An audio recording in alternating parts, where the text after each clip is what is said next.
Hello and welcome to English 1302, Writing and Rhetoric. This is the first summer term of 2017 here at Texas A&M University in Corpus Christi. I'm Dr. Eric Luttrell. I'll be your professor for the next 5 weeks. So what do you think of when you think of a writing class? Most people think about taking an idea they have, finding a good supporting evidence for it, doing some research that confirms that belief, and then putting that belief into terms that other people will accept, persuasive terms. Frequently in a writing class, you'll find a way or a format, a template of writing that you can put your idea into. The 5-paragraph essay is a common one that people tend to learn in high school.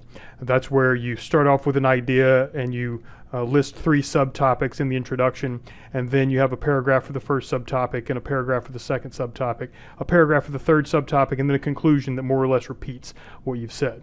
That's not what we're doing in this class. That is something that you may have learned at one point in your writing education, but we're moving well beyond that. In fact, some of that sort of thinking is something that we're going to have to rethink. And rethinking is going to be one of our goals in this class. So our 4 official goals are going to be, first, to distinguish between motivated reasoning and critical reasoning. Now, you've probably heard that term critical reasoning a lot already.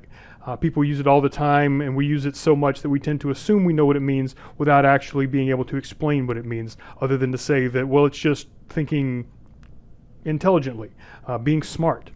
But critical reasoning is not just being smart. It is being smart, but it's not but it's more complicated than that.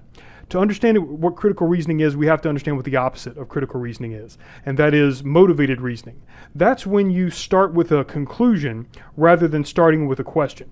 Or you start with a question and already you kind of think you know what the conclusion is, so you go cherry pick evidence.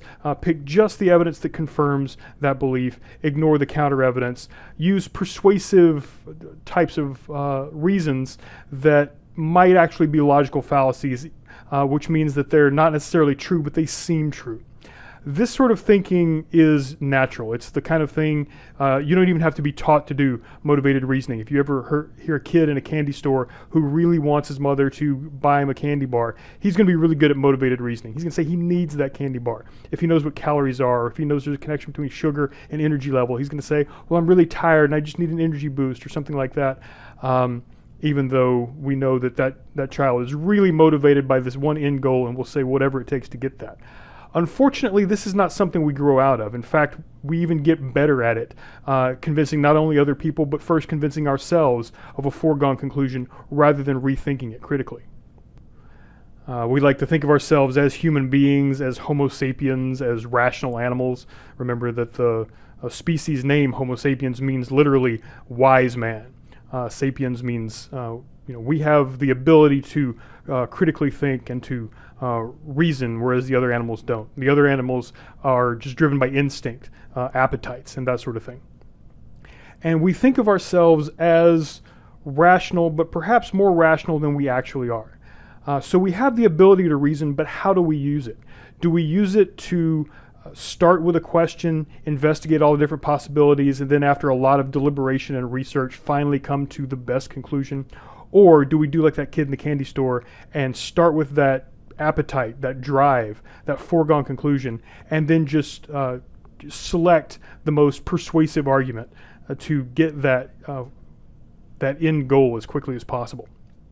Well, the psychologist Jonathan Haidt compared the way the human mind works to a lawyer who's riding around on the back of an elephant. Now, that lawyer is going to be very intelligent, is going to be able to make very good arguments, but that lawyer is not in any way in control of that elephant.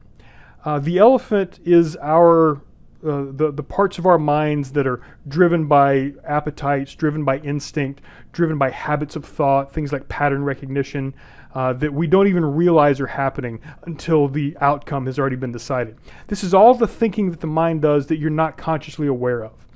That elephant, all the mind's cognitive processes that don't quite make it up to conscious awareness, that elephant can knock over the world around it. It can, if you imagine that elephant walking through a busy street and knocking over food trucks and pushing people out of the way and destroying store windows, And the lawyer, the conscious mind writing on the back, he can't stop that elephant's path of destruction. He can't stop that rampage. All he can do is say to the people who have to jump out of the way, actually the elephant is right in what he's doing. He's not breaking any laws. You shouldn't have had that food truck there in the first place. Something like that. All he can do is make excuses for what the elephant is doing, which is in fact out of control. Now, he might describe what the elephant has done as if it was forethought, but he's just making excuses after the fact. He's making ad hoc explanations. And you're probably aware of this with some aspects of your life. If you've tried to, say, give up smoking or improve your diet so that you don't eat so much junk food, try to eat more healthy food that may not taste that great, like kale or broccoli, more often in your diet. You might find yourself doing it once or twice a week when you meant to do it every day. If you intended to go to the gym every day, once you get to campus, you've got access to the Dugan Athletic Center. You can go run, you can go work out every day. But will you? Will your actions actually follow through on your intentions? We're all familiar with the failure of the conscious mind to drive that elephant in some aspect of our life. Unfortunately, it's actually worse than we realize, because a lot of what we do are failures of our conscious deliberative mind that we don't even realize are failures. So much of our thinking happens before we're actually aware of it. So much of what we think we know depends on things that we've heard but haven't had any reason to test, to verify. And a lot of what we think we already know comes from the mind's processes of pattern recognition and that sort of thing, which I'll talk about later this week. And that means when we sit down to argue in favor of a proposition that we already believe, we're taking a lot of assumptions as if they had been proven. And then we're assuming that, well, this thing I know is true, so it should be very easy to find reasons to convince someone else that that thing is true. And Haidt's observation, as comical and perhaps as dispiriting as it might seem, has been confirmed by a lot of recent research over the past 50 years in cognitive science. So neuroscientists, behavioral economists, as well as philosophers and psychologists and anthropologists are all coming to the same conclusion about human reasoning, and that is that our conscious ability to reason probably didn't come about because it helped us find the truth about the world. It probably came about as a way to convince others that we knew the truth about the world, convince others that we were intelligent, that they would want to have us as part of their group. And the best way to convince someone else that you're right is if you actually believe that you're right yourself. But that's all motivated reasoning. Motivated reasoning is very natural because it is something we seem to have been evolved to do. Your conscious mind seems to be working like that rider on the back of the elephant. His job isn't to steer the elephant at all. His job is just to rationalize what that elephant has done. And this line of research has shown us that not only can we be wrong and not know it, but sometimes our confidence in our understanding is directly proportional to our misunderstanding. The more confident we are, the less we're actually looking to verify our assumptions, the less we think we need to do research. So why bother to keep looking for answers if you think you already know the answers?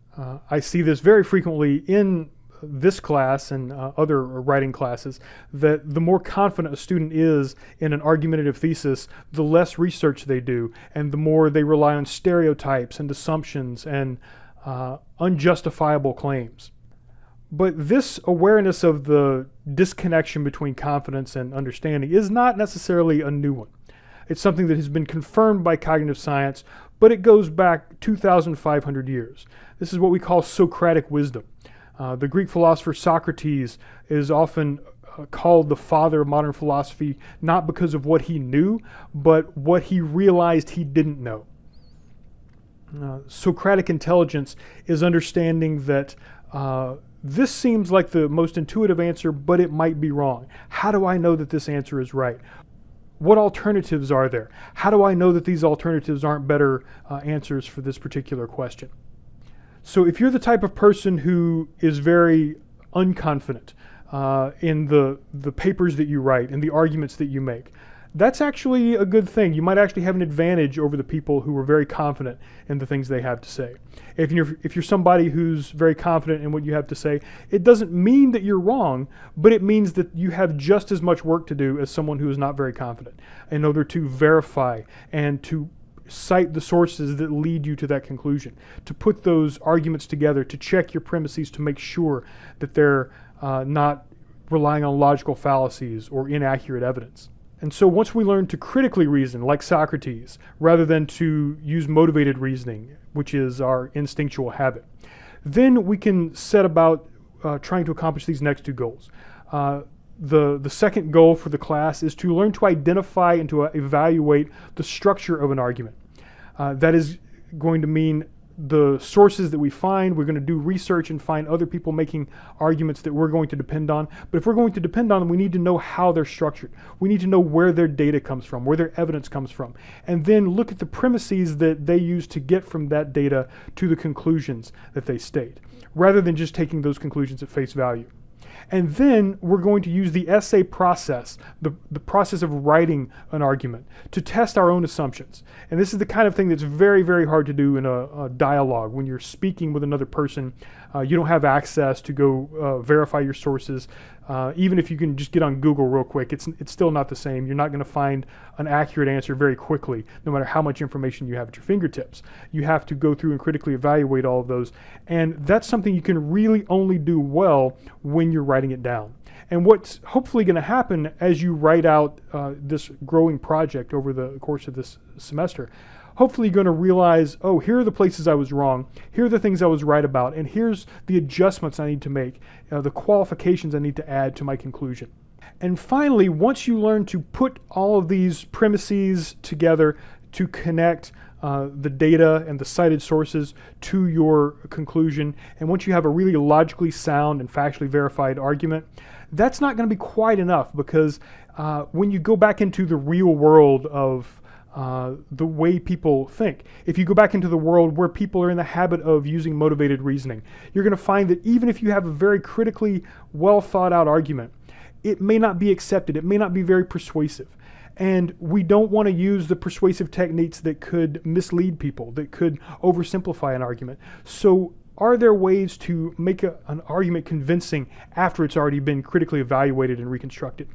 And that's where our fourth goal comes in. We're going to find ways to communicate with people who have negative emotional responses to any argument other than their own. And that's very important, because when you're writing a very specialized argument for a very specialized crowd, a crowd of experts in that field, you can just stick to the facts and just stick to the logic. But when you're talking with everyday people, you're going to not find people just completely open to take in new information. If there's something about which someone is wrong, and you give them the correct information, you might think, now they're better off. Now they're going to accept this new information I've given them.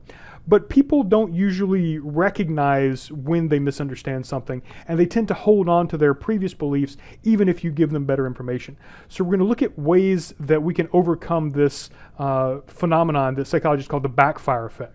Later in the semester, we're going to learn what the backfire effect is and how to use a particular type of argument called the Rogerian argument in order to get around that backfire effect and to open up the gates for communication in ways that typical logic and fact-based arguments don't.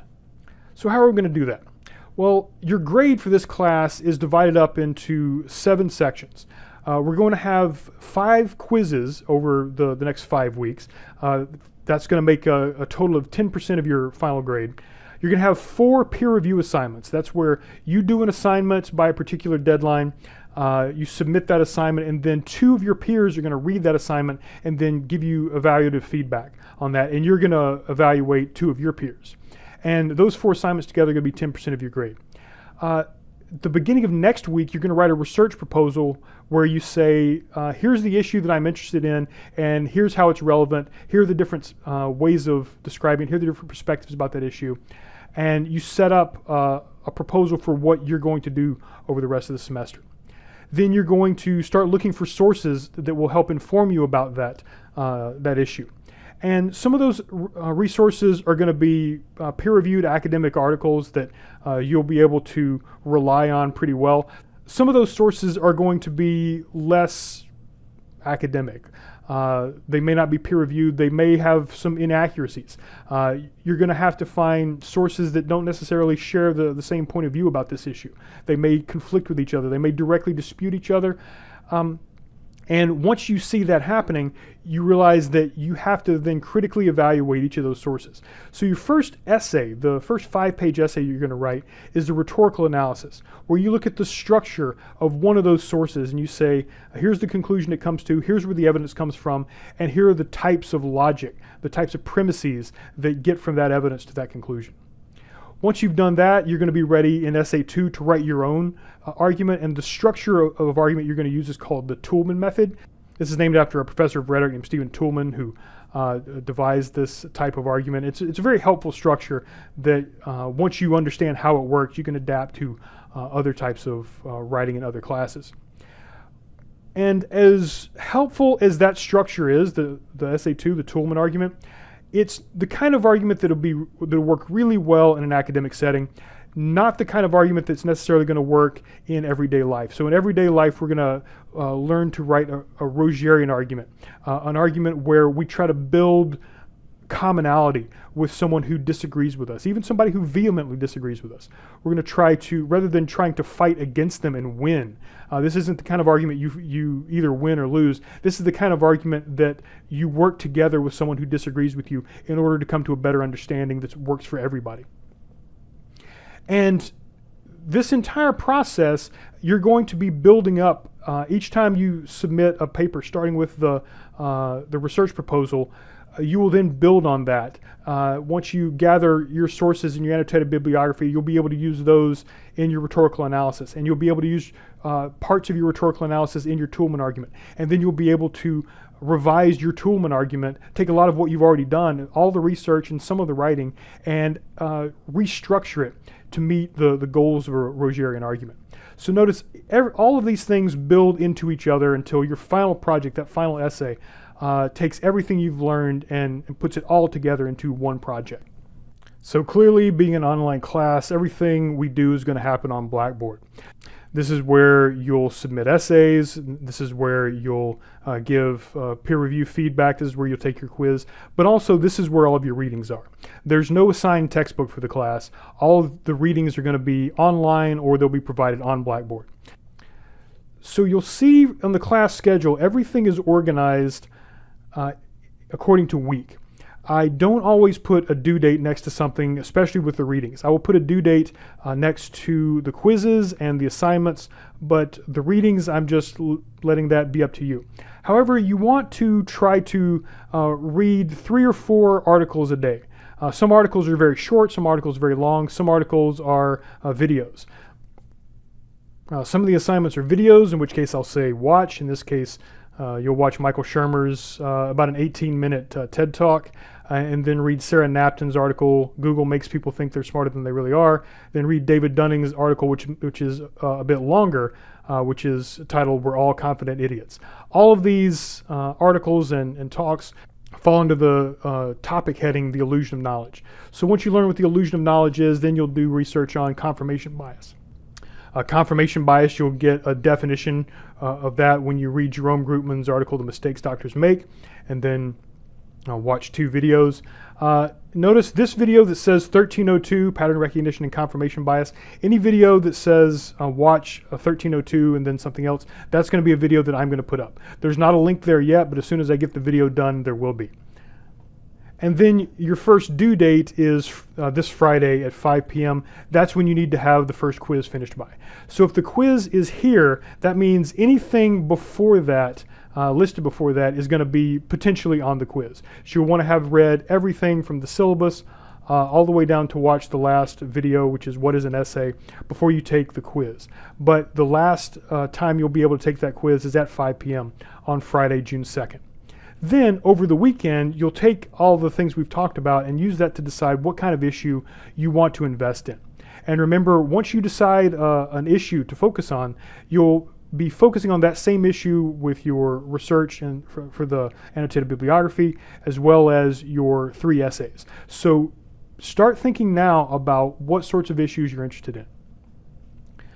But you'll submit that issue proposal here. And when you submit a proposal, you'll do that up here in the essays and assignment sections. So when a proposal or when an essay or a component of an essay is due, click on essays and assignments. And then it will take you to this section where you'll get the instructions on that assignment. So in this case, the research proposal, again, it's due June 5th at 5 p.m. That's Monday. Decide on a topic that interests you, answer some of these questions, not all of them necessarily, but whatever. You shouldn't run out of things to say. In this case, it's a one-page assignment, about 300 words. You shouldn't run out of things to say if you look over these questions. If you don't know what sorts of issues might work, here's a list of websites that you might browse just to see if anything there interests you. Anything that's going to be written on one of these websites is going to be something that's very new, that people are talking about and writing about a lot right now, and it's probably going to be something that has academic and scientific information that feeds into it. So that's something that you'll be able to do further research on to evaluate these new articles that are being written, decide if, how well they're put together, how well they're structured, how factual they are. Skip all that. After that, you'll have an annotated bibliography due. You can go ahead and read the description of that. You can read the description of the rhetorical analysis, the Toulmin argument, and the Rogerian argument, although these probably won't make much sense yet until we do the readings that explain what these different types of rhetorical methods actually are. So on our schedule, you'll want to keep up with wherever we are on that week, look for the due dates and make sure that you don't get behind. Once you submit your proposal on Monday, then you'll start the week 2 readings, which again, read these, watch these, then we'll start one of 2 case studies. Our case studies are issues that may not be relevant to what you're writing, but they help us look at how information gets transmitted, how some people do research, how sometimes that research is not done so well, and what the repercussions of that are. So our first case study is called the stress vaccine. This is going to start with an article written by Jonah Lehrer, which describes research into stress and ways that people might be able to fight stress in the future. But we're going to see this get simplified a little bit in this article by Rachel Quigley, and that simplification is going to cause problems, as you'll see as you do this reading. Then notice the orange lettering here for the peer review.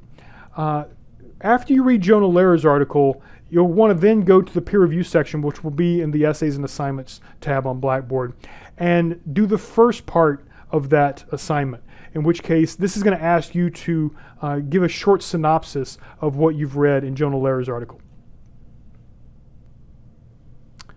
That's due on Wednesday, June 7th. Then after you submit that, at 5 p.m. on Wednesday, the assignment is going to switch. And when you go back into that same assignment, instead of asking you to submit your synopsis of Jonah Lehrer's article, it's going to ask you to evaluate 2 other people's submissions. So you're going to do that. You're going to give them a grade and you're going to give them some feedback, and they're going to do the same for you. 2 people are going to review yours. And if for any reason you want me to check your grade, if you think someone gave you an unfairly low grade, let me know and I'll take a look at that and correct it if it needs to be corrected. Another very helpful tool on Blackboard is the calendar. If you click over here on calendar underneath essays and assignments, you'll see what's coming up. So right now, all I have on the calendar are the major assignments.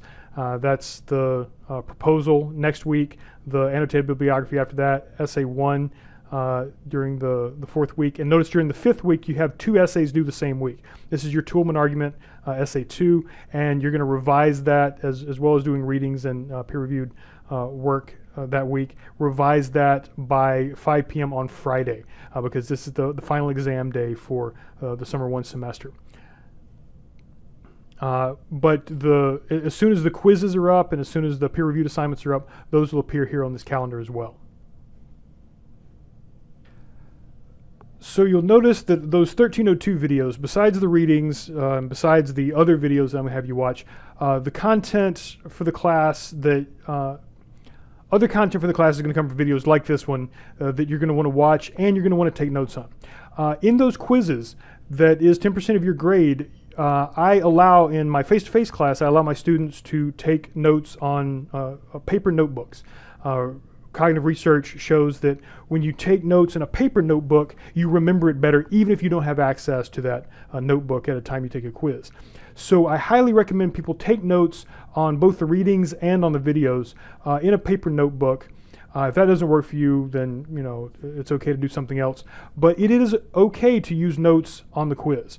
But keep in mind the quiz is timed, so you're only going to have about 1 minute per question, and that's not going to be enough time to learn something if you haven't, if you're not already familiar with the material.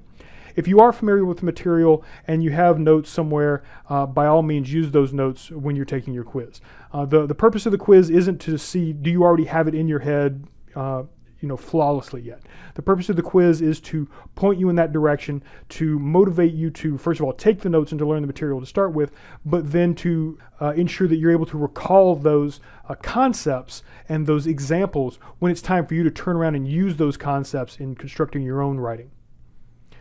So whenever you watch a lecture video, be sure that you write down the red letter terms. So earlier in this lecture, I mentioned motivated reasoning and critical reasoning. Normally when I introduce a term, I'll put in an index card like this with red letters for the term that I want you to know and a definition of that term. But keep in mind the definition isn't enough. You need to know how to apply that term, how to apply that definition in order to understand if a particular piece of writing is an example of motivated reasoning or an example of critical reasoning.